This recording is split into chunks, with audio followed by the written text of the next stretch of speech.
Access Tech Live. Meta's pushing the boundaries on accessible AI. Apple announces a May 7th product event. And Amazon is ditching self-checkout technology. This is Access Tech Live with Stephen Scott and Mark Aflalo. The latest in tech and accessibility every week. Follow us now and get involved at Access Tech Live. Hey everyone, thanks for joining us. Welcome to another week of Access Tech Live. I'm Stephen Scott. Mark Aflalo is with me as always. How are you faring this week, Mark? I am feeling way better than I did last week, let me tell you.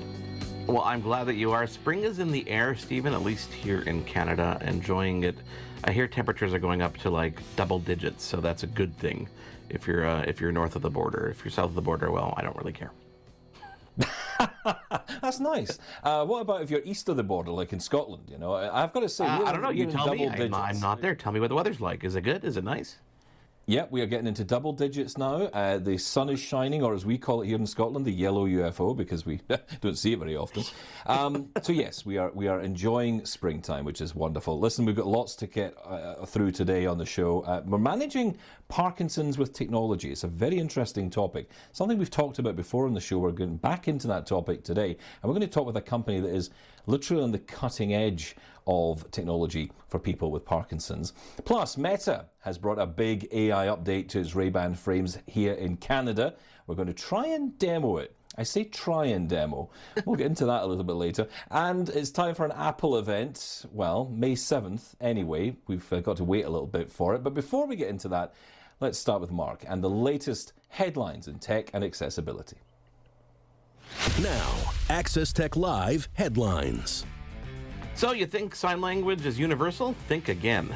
Researchers at Cambridge University are leading an initiative that challenges the widespread misconception of a universal sign language, highlighting the rich variety that exists even within individual regions.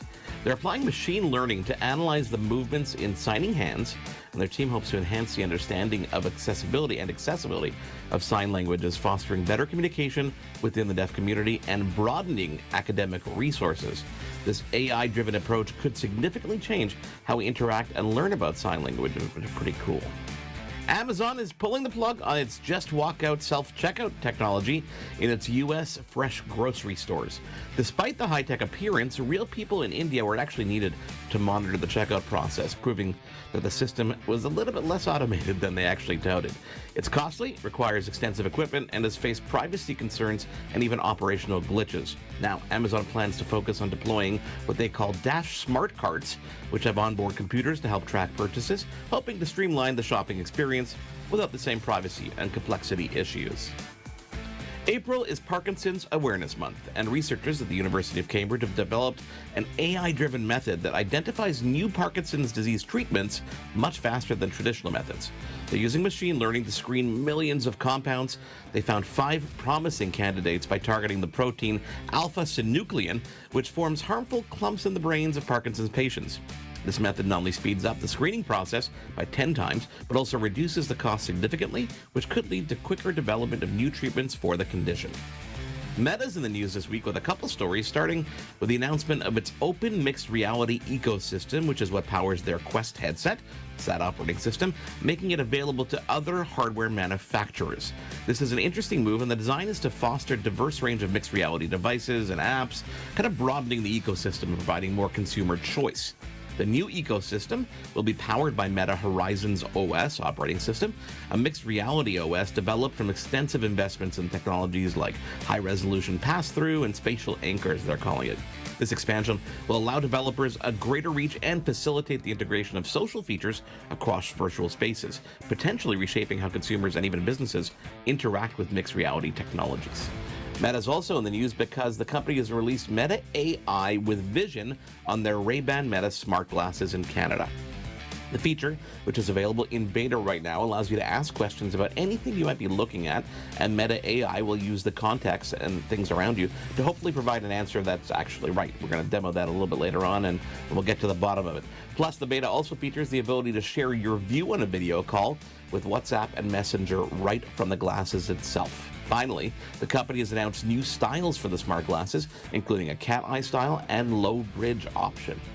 Exciting stuff, Stephen. I know that you're a big fan of your Wayfarer, kind of point of view or the perspective of those glasses, but lots of people want different styles and they want to take advantage of that Meta AI. So that is now coming to people across the globe.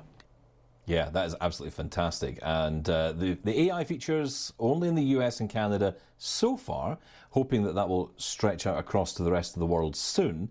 But as you say, the designs, they are coming out to Australia, to the UK, across Europe, which is absolutely fantastic. My wife tells me, by the way, they come in a beautiful pink colour. She was pointedly telling me that the other day. I think she might be hinting that she might want some of these. But you know what? I think the design element here is what wins this out. Of course, the smart tech for us geeks is amazing, but the fact is they're stylish as well, and they're really well built. So this is a really, really cool development. And yeah, I cannot wait to try these AI features. And of course, you're not wearing yours today. I thought you'd be wearing them in preparation for the show, but no, you chose not today, other no. models. Oh, come on. Do you know why? Can I tell you why? Because they're charging in their case. That is why. That's the only thing with these. You've got to charge them up. I've been wearing them all day, so now I have it's all good. I know, exactly. Well, you've got to put them in a nice case. It's a beautiful, I don't know where it is. It's around here somewhere. I didn't touch this desk, or I got everything mine. will fall off it. You got yours? Holding my beautiful, nice brown Ray-Ban case that's charging mine as well. We'll get to that later. Beautiful. Stephen, question of the week. If you could replace one everyday object with a futuristic high-tech version, what would it be and what features would it have? Lots of really cool feedback on this one. So if you can replace one everyday object with a futuristic high-tech version, what would it be and what features would it have? If you've got an answer, let us know. All our social media platforms are at Access Tech Live. You can email us if you want to feedback at Access Tech Live as well and get involved. We're going to come up with your answers to the question a bit later on. And Stephen, I'm going to pose that question to you as well. But coming up, we're going to dive a little bit deeper into some of the stories making the headlines this week. Plus, what is sustainability in tech? Well, we'll dive deeper into that as well after a quick break here on Access Tech Live. There's more Access Tech Live to come. Get involved and have your say at Access Tech Live on social media. We'll be right back.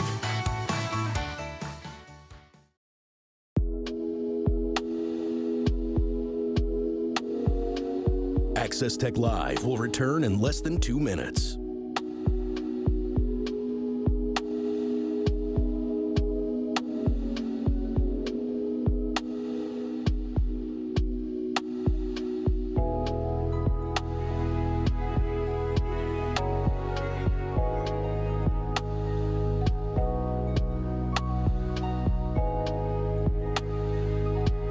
Access Tech Live is in a commercial break. Access Tech Live will return in less than 2 minutes.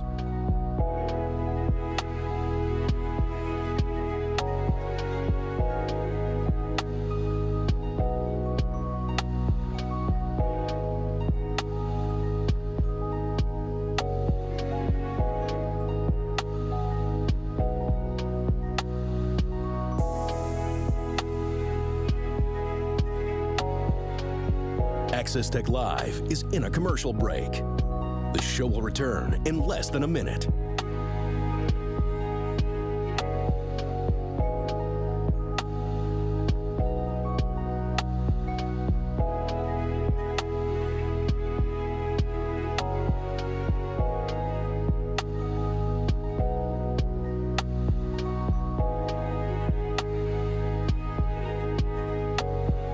Access Tech Live will be back in 30 seconds.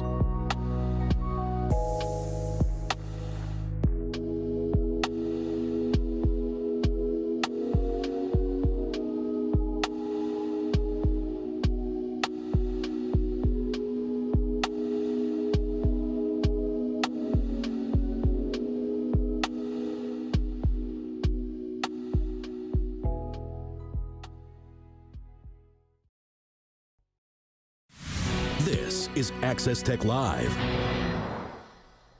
Welcome back. Now, let's talk sustainability in tech, because it was Earth Day earlier this week, and it's a great opportunity to think about how we are preserving the planet and how we are doing our bit for the planet. And Mark, it's an interesting one because I guess the first thing that jumps into my mind whenever we have this discussion is maybe not the tech itself, but perhaps the packaging it comes in. Because I don't know about you, but whenever I'm buying stuff, I have got boxes, I've got plastic inside those boxes, some of these boxes in boxes. It's too much. Yeah, I mean, I guess there's a misconception, I think, that sustainability and using recycled materials and stuff like that really cheapens a product, makes it lesser than it actually is. But sustainability is a much bigger deal because it's across the whole ecosystem of building tech. If you think about products, using recycled materials is one thing, but as you said, efficient packaging, making sure that you can put less items on a pallet. We saw this years ago when Apple started, shrinking down the boxes of their iPhones. That was so they can get more devices on a pallet, thus sending less packages, meaning they lower carbon emissions. That is sustainability, and that's a way that a tech company can make sure that they're doing their part for the environment. Of course, with materials, I mean, I've had conversations with companies like Razer, who make incredible computer, gaming accessories. Even Ford, I had a conversation with Ford a couple of years back. The way they approach sustainability, amongst other things, of course, internally, is they use the waste from materials that they actually create for cars. They turn that into a powder, and that ends up being a compound that they use to 3D print other pieces for the cars. So they're eliminating waste is another way that you can be and maintain sustainability in tech. And it's a small moves like that over time, Stephen, that make a big impact on our goal of making sure that we're reducing the pollutants that go out into the environment. So it definitely goes across the board. But packaging is definitely one of those places I think that is a small change that a company can make. Use paper, not plastic. Use recycled materials, et cetera, et cetera. That doesn't affect any quality of the product whatsoever. Not that anything does. No, but you're absolutely right. It's about using the waste wisely as well. I'm reminded of a product called the Microsoft, I think it was called the Microsoft Ocean Mouse. And it was exactly that. It was plastics pulled out of the ocean and actually used to make these devices. So actually reusing the plastic that's already in our oceans, that's already in our environment in a really positive way. I want to mention a company as well that you may have heard about called Framework. Now, this is not so much about necessarily reusing or creating, sustainable, out of sustainability, essentially, creating a device, but actually making something sustainable long term. The technology we buy is quite throwaway, right? So you buy an iPhone, maybe next year you get the new iPhone. Okay, you can take the old iPhone back to Apple or another company and it will be recycled, and that's great. But you're still creating waste. What if you could, for example, with a laptop, if the keyboard stopped working or the monitor stopped working on it, you could just take that monitor off, or you could remove that keyboard and actually replace it. That's exactly what Framework are doing. And this week, they just announced that they want to move beyond laptops, move beyond computers, and actually create sustainable long-term goals for televisions. So if the frame of a TV doesn't work anymore, you can replace it yourself. So it makes the technology itself more sustainable. I think that's a really cool idea, and it does help. The modular approach, right? You can actually, this is when a product comes out, they talk about the repairability factor, right? How can you actually replace the battery? Can you replace the battery? Nowadays, with everything getting smaller, it's hard because you can't really get access to all these components because cables and stuff are in the way. So when a company actually puts the effort in to even, Stephen, as simple as using a common screw thread, like using a Phillips screw head, instead of something that requires a special screwdriver. That is an example of attention to detail and sustainability. Using renewable energy like solar, wind, hydroelectricity at manufacturing facilities. That's a way that companies are doing it. I mean, think about it across the board in everything we do.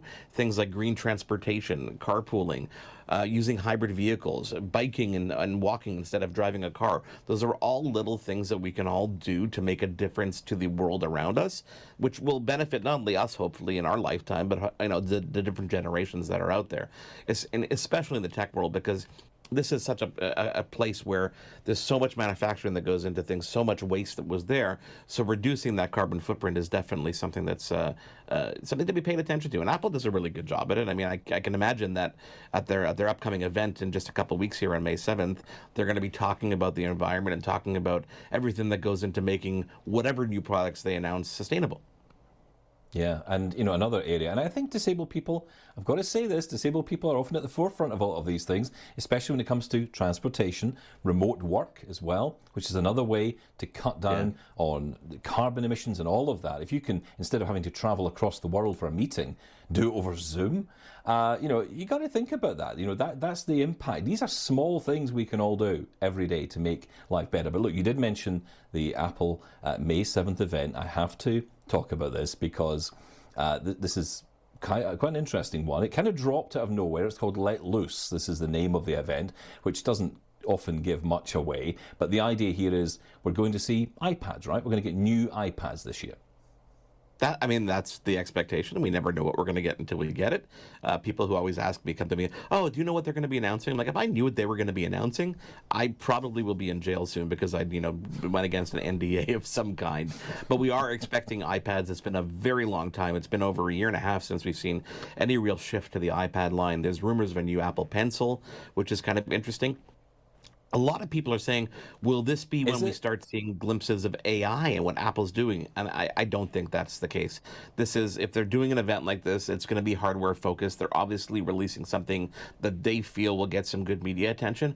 But what this does signify for me, Stephen, is we're now over the little lull that we've been in for the past couple of months of not many big announcements. CES kind of ends and then it goes quiet for a while, right? But now I think we're going to start seeing the events start in spring. I mean, May 7th is 2 weeks away. A week after that is Google I/O. We're going to see some stuff from Google, and it just keeps going up straight into WWDC and then everything else that comes. So I'm really excited for this one because of that and because it signifies that we're heading back into a period of time where we're going to see some pretty cool tech.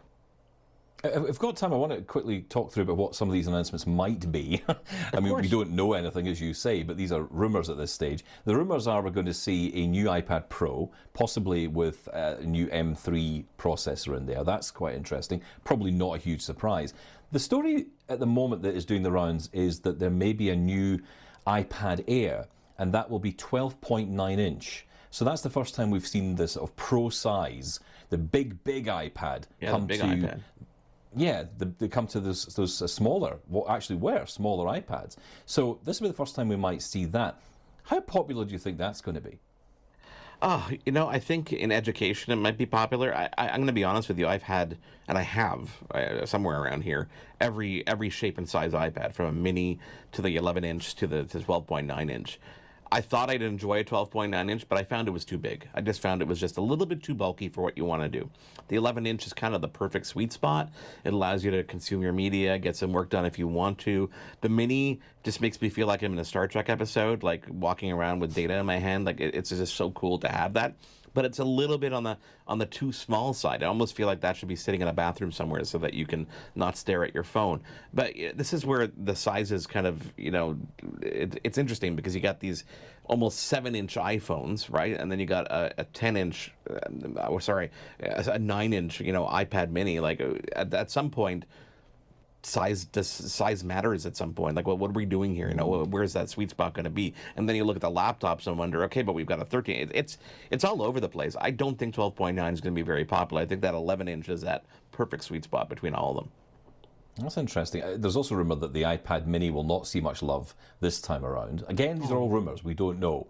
But, that hasn't been updated since 2021, which seems odd that they would wait this long to update that particular device, which was very popular when it came out. And interestingly, we were talking about this over in Double Tap the other day from the blind perspective over there, talking about, okay, what are iPads to us as blind people? And I was saying to Sean, for me, I don't see the value of an iPad as a blind person. It's just too much screen real estate for me. I can do all of this on an iPhone, but for some reason, the iPad mini changes that. I don't know why, but it seems like the iPhone and the iPad mini are actually quite an interesting combination for blind people. You wouldn't think that, would you? But that seems to be the general consensus.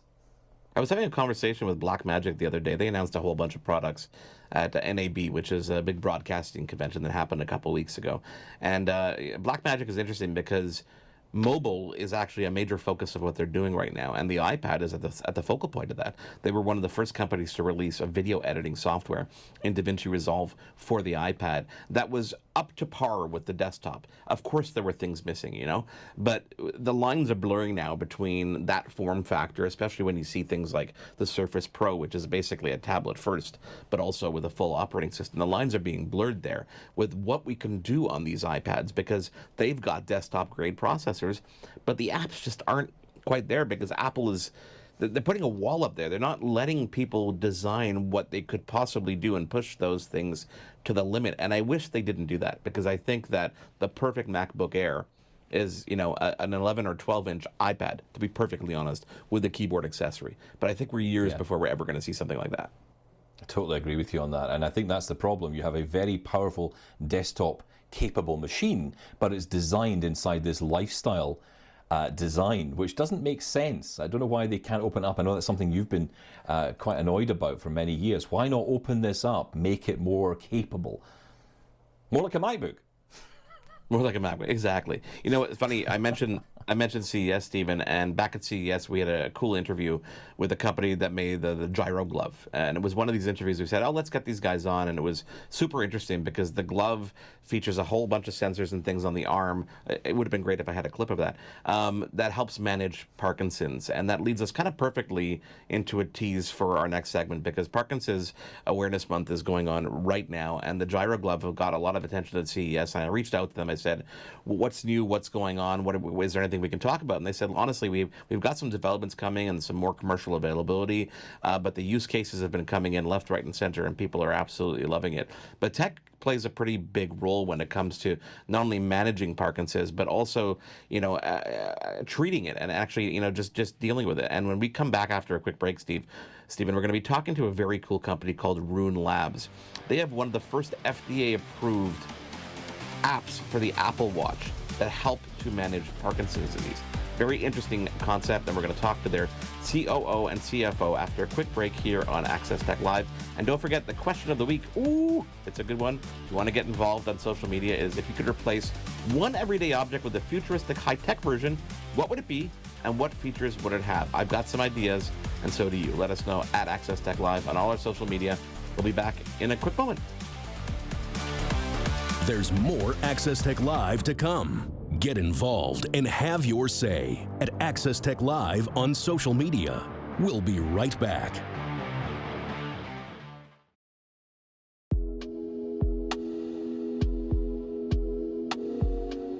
Access Tech Live will return in less than 2 minutes.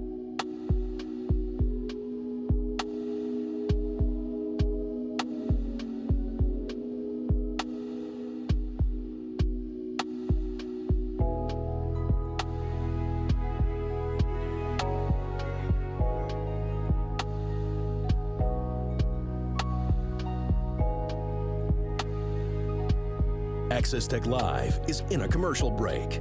Access Tech Live will return in less than 2 minutes.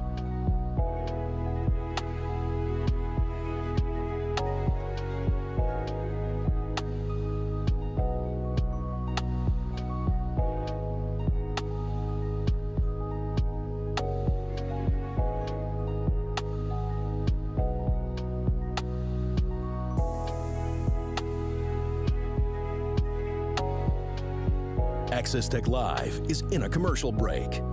The show will return in less than a minute.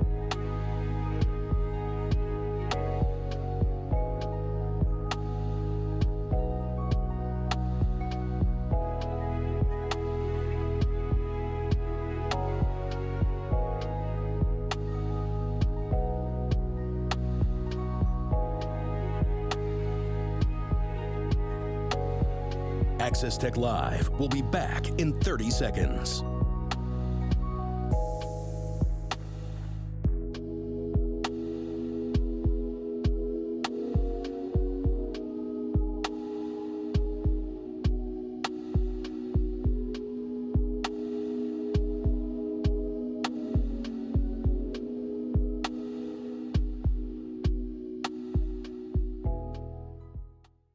Now, back to Access Tech Live. Yeah, and we're back on Access Tech Live with me, Stephen Scott. Mark Aflalo as well here with us this week. Now, as we talked about earlier, it is Parkinson's Awareness Month, and this year already we've seen some great tech that can help people. And of course, Mark mentioned the gyro glove, which was one we saw at CES this year. But it is more than just the physical, Mark. Oh, yeah, totally. I mean, Rune Labs is a company that's making major strides in the battle to understand and treat Parkinson's, recently securing FDA clearance for monitoring the disease with actually the Apple Watch, Stephen, and even more recently, the creation of software called Strive PD, which we're definitely going to find out more about. Here to dive in a bit deeper into that and the company's innovations is the CFO and COO, Swathi Raikama. Welcome to the show. Thank you for joining us. Great. Thank you for having me. I'm excited to be here and appreciate the opportunity to, leverage April as Parkinson's Awareness Month to talk about what we're doing. Yeah, welcome. Maybe you could start by providing an overview of Rune Labs for us and your focus on Parkinson's disease.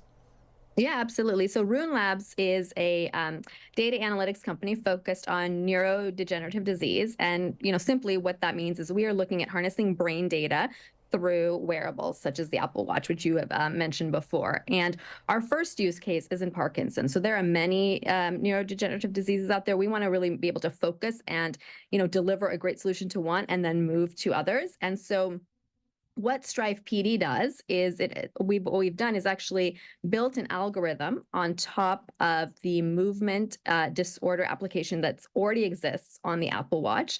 And what it does is it detects tremor and dyskinesia in people with Parkinson's. So tremor is, the common symptom when you see the shaking with people who have Parkinson's, and then dyskinesia is actually a side effect of the medication. When you take dopamine to manage the tremor, the side effect is this other movement called dyskinesia. And it's actually very hard sometimes to tell the difference between the two. I speak from experience. My mom has actually had Parkinson's for 24 years. It's a long time to have Parkinson's. And we spent a lot of time, trying to talk to her doctor and work with her doctor to get the right medication regimen, whether that be dosage or frequency or time of day.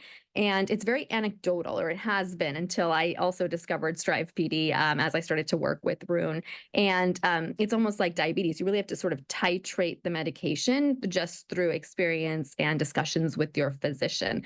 And so what Strive PD does, by wearing the Apple Watch, it can actually detect the tremor and dyskinesia, as I mentioned, and output it onto an app on the iPhone that actually shows you graphically your tremor and dyskinesia separately over time, whether that be a day, weeks, or months. And it's an extremely powerful tool then for yourself as you manage the disease, and also to have a discussion with your physician about how your disease is actually progressing, what your symptoms are, right? Instead of just sort of writing it down in a notebook or, thinking that you're feeling these things at certain periods of time, you actually have another digital device and tool now that can help actually communicate what is happening to you with Parkinson's.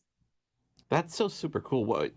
Did Strive PD come out of the existence of the Apple Watch, or was it something that was in development and the Apple Watch happened to come along and suddenly you realized, wait a second, there's a perfect marriage here?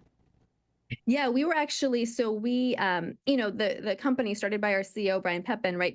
The premise really was what he was starting to see is just this big gap in data around neurological disease and neurodegenerative disease to help actually treat the disease, and then also, support clinical trials in generation of new therapies for the disease. So that's how the company started. And then we learned that Apple was actually investing in creating this movement disorder application that I just talked about. They spent a lot of time validating that. And so once we learned about that, we knew that we had a great sort of use case in which we could use a consumer device. I think that's the differentiation with our product versus other medical devices, even for Parkinson's tracking that exist, is that we're leveraging a consumer device that exists that anyone can go and purchase in the market and pair with their iPhone. It is interesting when you talk about the reality of people who live with Parkinson's feeling a progression, and in a sense what this is doing is actually providing validation for that, and that actually can be really powerful, I guess, to people who have Parkinson's, that it's not in their heads. That's correct. And again, I mentioned to you, my mom has Parkinson's, and so we sort of day in, day out, live with this with her. My brother and I are her caregivers.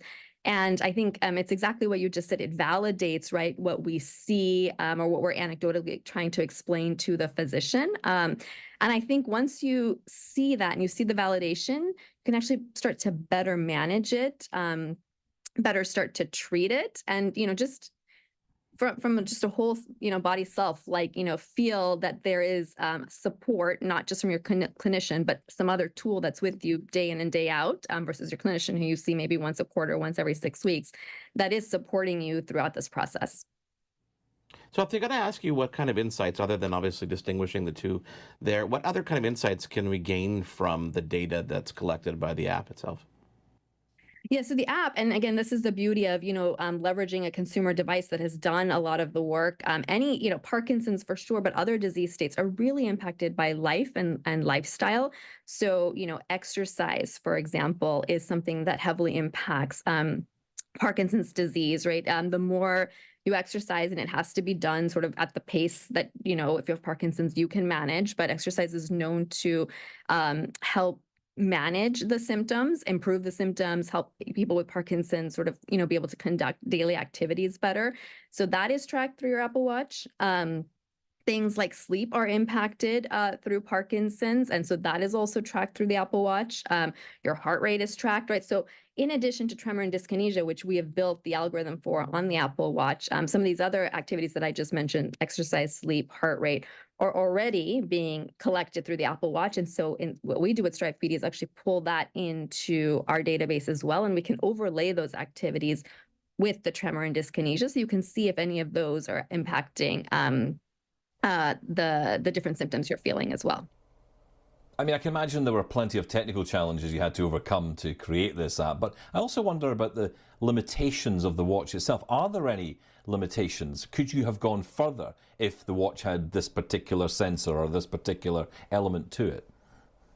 Well, and I didn't mention this actually, one of the other things we look at is medication management, because again, how you're taking the medication, when you take it, impacts your tremor and dyskinesia, but that is something that the patient has to manually input. And so, as we start to talk about things like AI, and I won't get too far into that because, I think everyone is sort of exploring and figuring out what that means to them. But if we can start to pull in some of these things that a patient has to report today through sort of, AI type of applications, I think that would be extremely powerful, not just for Parkinson's, but in healthcare as a whole.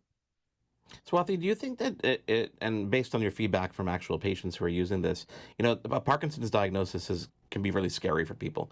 I know people personally who have looked at it and they think it's a life sentence.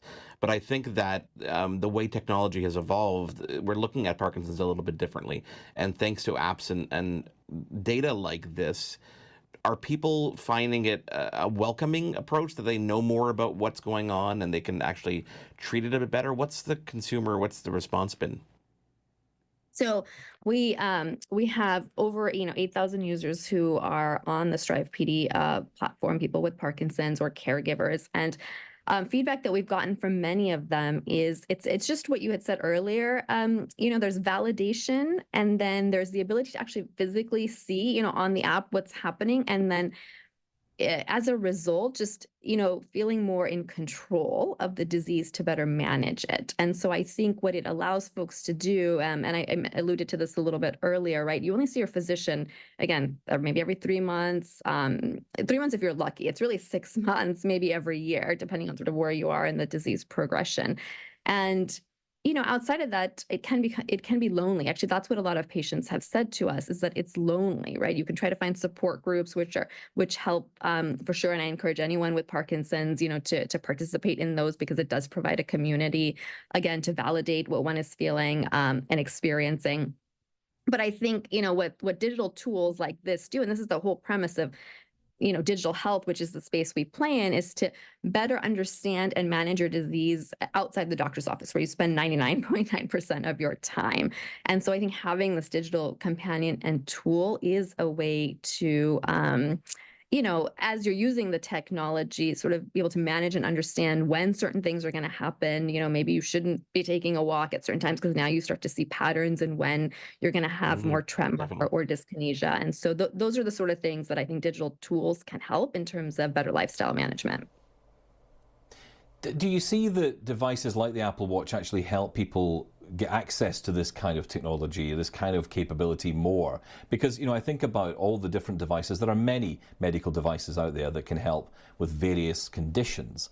And, they are wonderful, but they are often quite costly. Often, it's very, it's got a patchy option. The different parts of the country get access to some things. Some other parts of the world have access to others. Whereas the Apple Watch is fairly universal if you have access to it and has a low entry point for cost.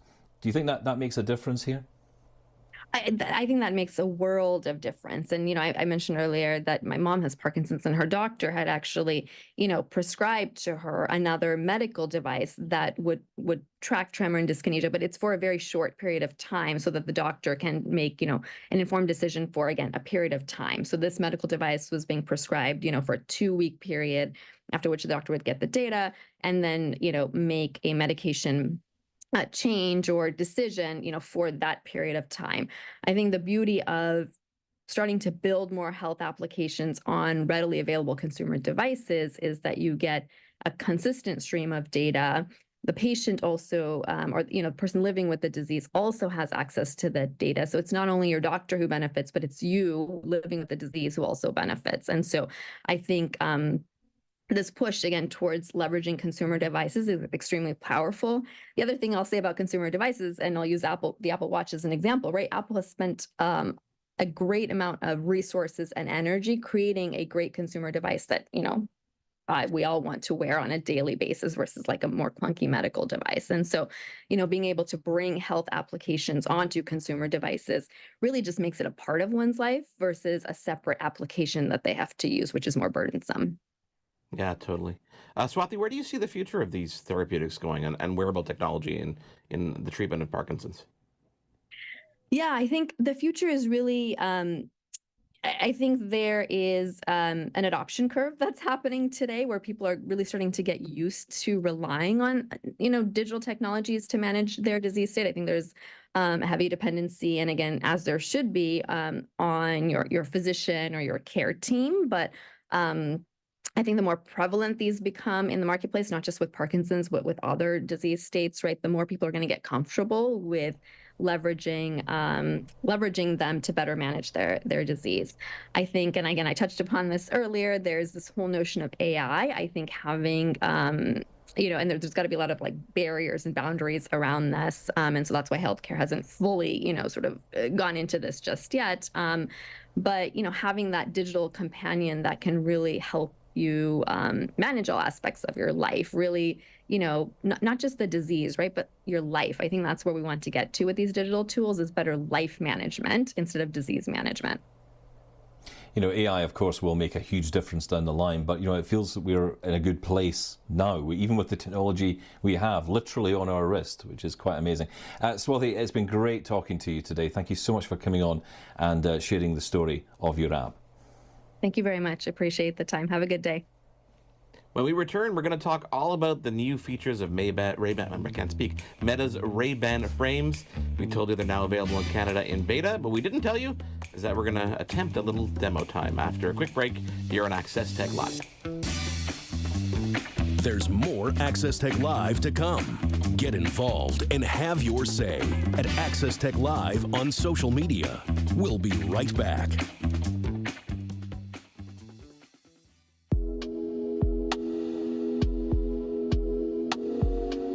Access Tech Live will return in less than 2 minutes.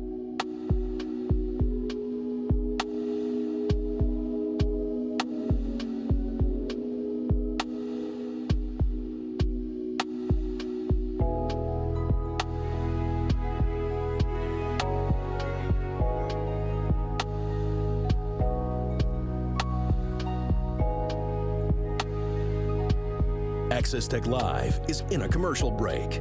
Access Tech Live will return in less than 2 minutes.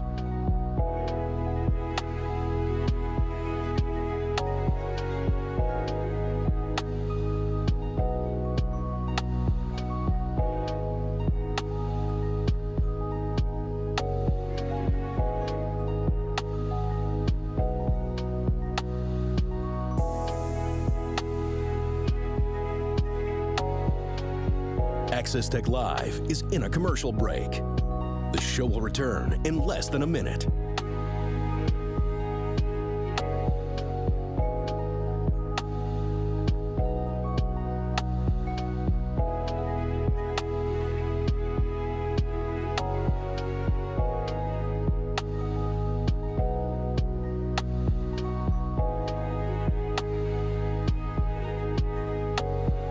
Access Tech Live will be back in 30 seconds.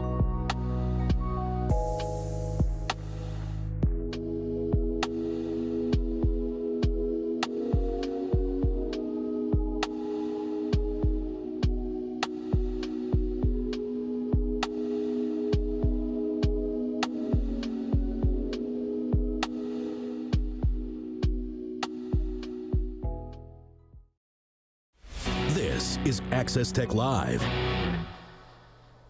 Now back to Access Tech Live, and we're going to try and do, and you're just going to love this, an actual demo of the new AI features in the Meta Ray-Ban frames. Now, Mark, I actually found my case with Did my you really? Okay. charging. Yes, I did, with my charging Meta Ray-Bans in here. You know, I give it the sniff test to know it's mine because, you know, it's that beautiful real leather in this lovely brown case that it comes with. And I've got to say, this amazing feature that when you open it up and you pop the cases in, when you close it, the clasp lights up so that you can see it's charging. I just think that is so, so cool. Classic design, but with all the modern features. Now, look, let's talk about some of these new AI features and you know, where to begin with this, because you've got them there. You've now got the beta installed. Yeah. Okay. So you're wearing them. I mean, the first thing I guess they call Meta AI with Vision, right? This is the beta that was available in the U.S. that's now available in Canada, which allows you to do things like say, "Hey Meta, what am I looking at?" And I hear a little picture get taken, and it starts speaking. Let's see if we can hear it. You're looking at a person's home office setup. I love how it didn't go into detail as to what actually is around me. But this is cool. Think about you going on vacation and looking at landmarks and not really knowing what you're looking at. You can actually identify things. Watch, I'm going to do this with a coffee cup, okay? Hey, Meta, what am I looking at? So it does a click, and it says... You are looking at a person's hand holding a cup of coffee. So you're looking at a person's hand holding a cup of coffee. I mean... the accuracy is pretty cool. I've seen demos where they actually describe the breed of a dog that somebody is looking at. So, you know, you think about this as just a regular kind of AI point of view, which is pretty cool. But think about this from the accessibility point of view. You know, you're out in the street with low vision, you're not really sure what you're looking at, navigation, et cetera, et cetera.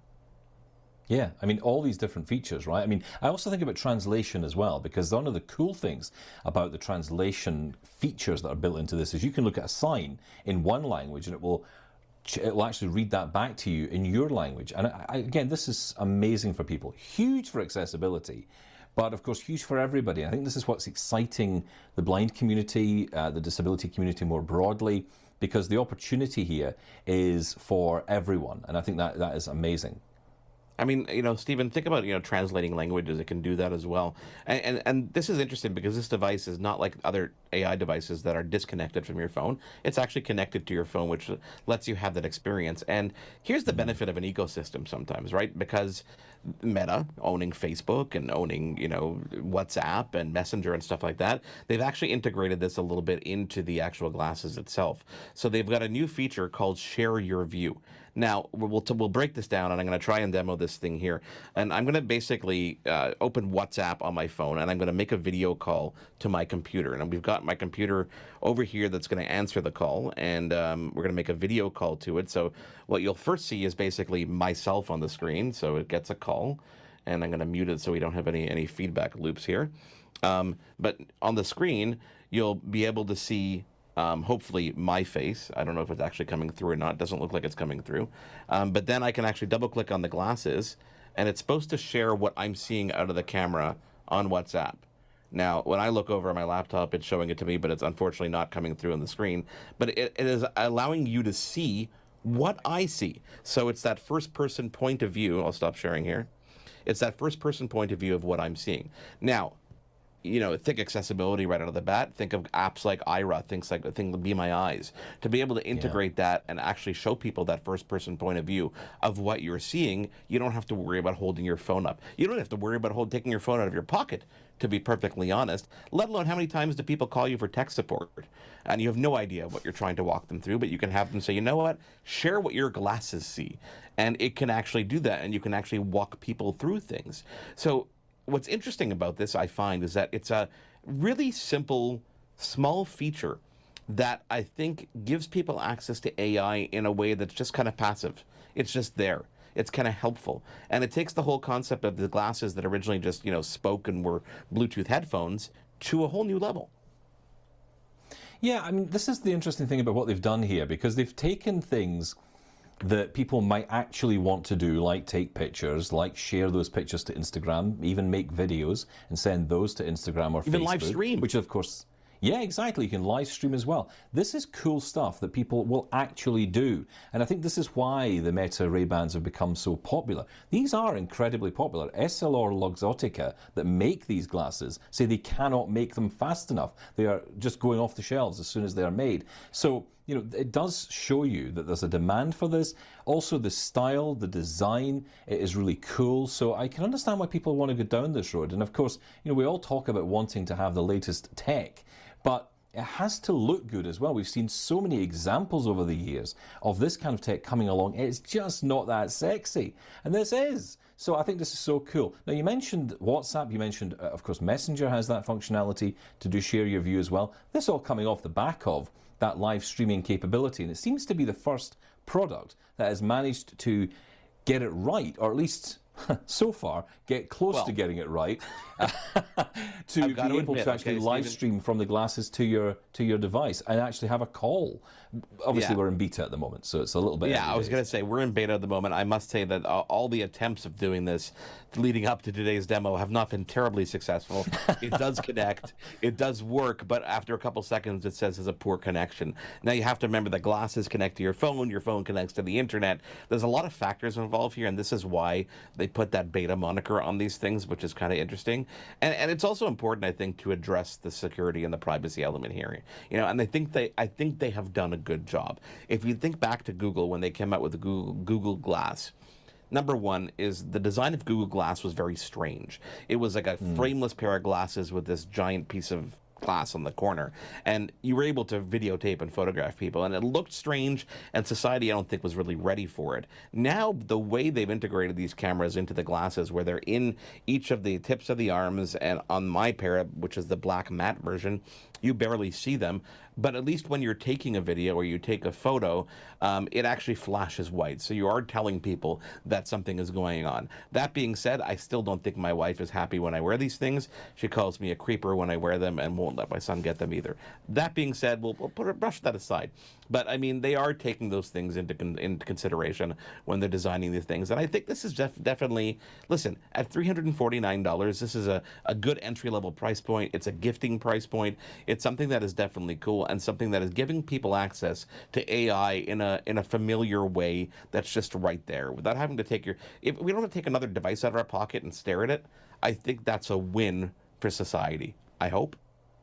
Yeah, I mean, I agree with you, and I often think about, and obviously I'm jumping straight ahead to, like you were saying earlier, with Be My Eyes, Ira, the potential here to be able to connect with a volunteer or connect with an agent to get visual assistance. This would be amazing. But, for this to succeed, it has to work in the mainstream. And there's always been that concern around having cameras in the glasses. And it's interesting your wife's perspective on this, because there are a lot of people who will be nervous of people walking around having cameras in their glasses. What's your sense of this as a parent, especially with young kids? Is this something you're worried about, when you're out and about? Now I have to take them off, Stephen, because now you're making me freak out. Listen, we're surrounded by cameras. We're surrounded by smartphones. We're surrounded by cameras anyway. So people are taking pictures whether I want them to or not. There is a creepy element of it, I think, definitely, that you can't avoid, and there's no avoiding it. But I look at the positive and the upsides of it, which is the practical use of it and just the handiness of it. To single out a pair of glasses because there's a camera on it would be a little bit ignorant on my part, because there's so many other cameras around us. So I think, like everything, we got to take it with a grain of salt and take it for what it is. I am very excited about this, and I've got to say, it feels to me as if they've got something really smart here that is actually usable as well. I mean, yeah, okay, maybe not the video calling feature. I will say as well, just so people are aware, I think the video call is only able to last for a minute, so that's going to be interesting as well. They have to think about, I guess, the battery capability of these glasses, it being entirely wireless. You don't want to be constantly having to take them off and charge them. So in order to do that, they're limiting the amount of video call time. It's the same with actually capturing video recordings. You can only capture 60 seconds, but the idea there is, of course, if you're sharing that to something like TikTok or Instagram, that is about the length of time you would put up a video on those platforms. So it kind of works out, but it also does help the battery.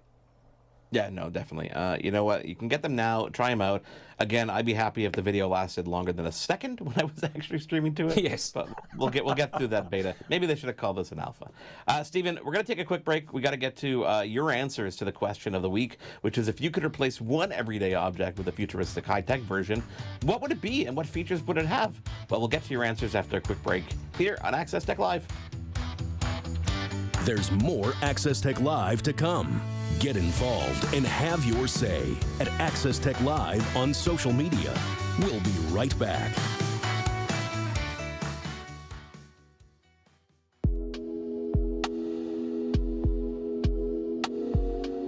Access Tech Live will return in less than 2 minutes.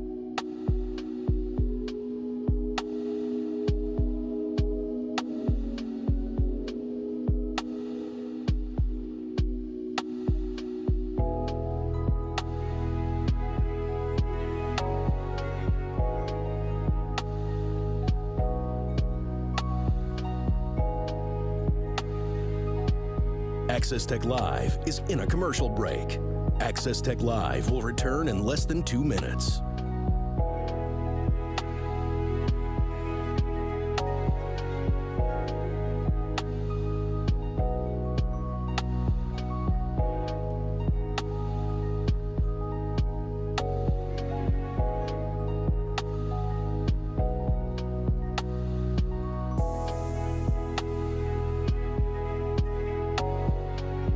Access Tech Live is in a commercial break. The show will return in less than a minute.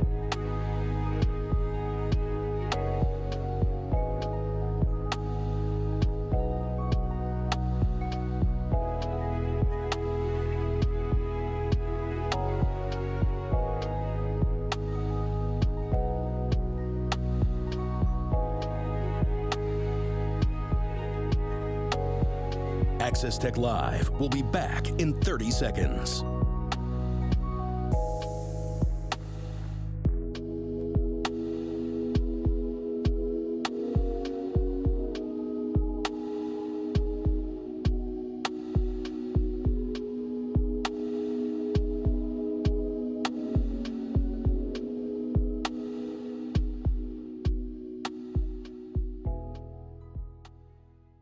Back to Access Tech Live. And we're back. Now, if you could replace one everyday object with a futuristic high-tech version, what would it be and what features would it have? That is our question of the week.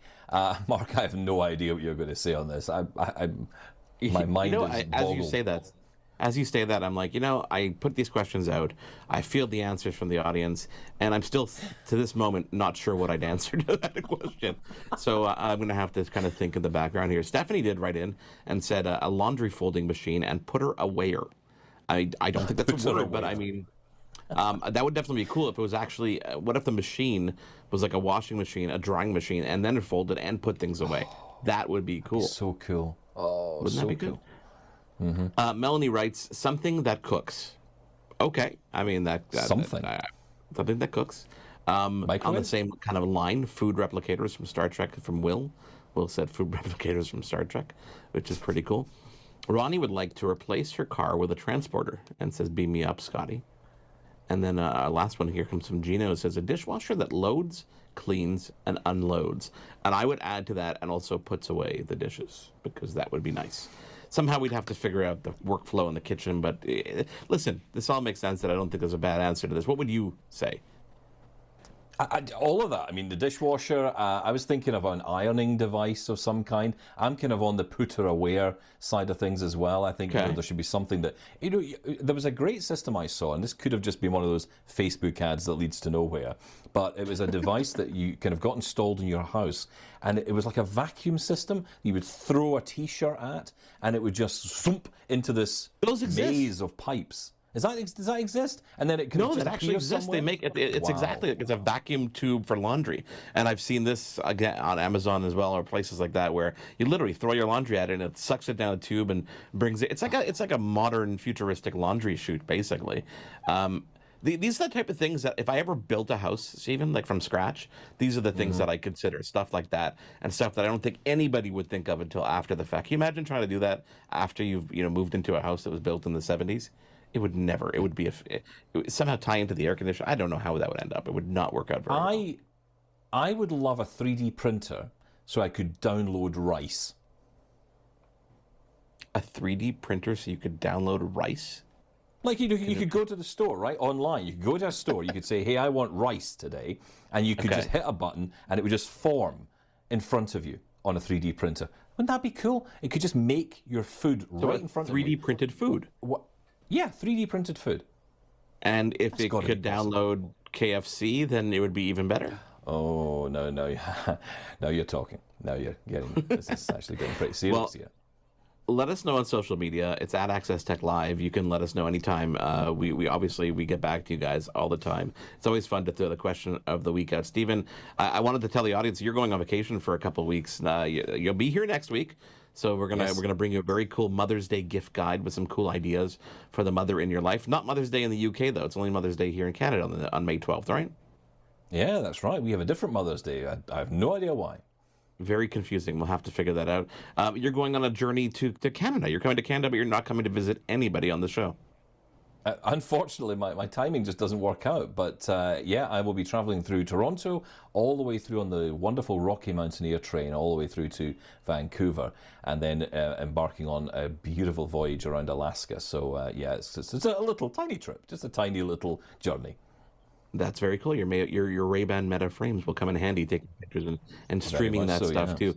We've got some cool shows lined up for while you're away. Some cool interviews that we've already recorded that we're going to bring to you. There's Global Accessibility Awareness. You're leaving at the worst time. There's an Apple event on May 7th.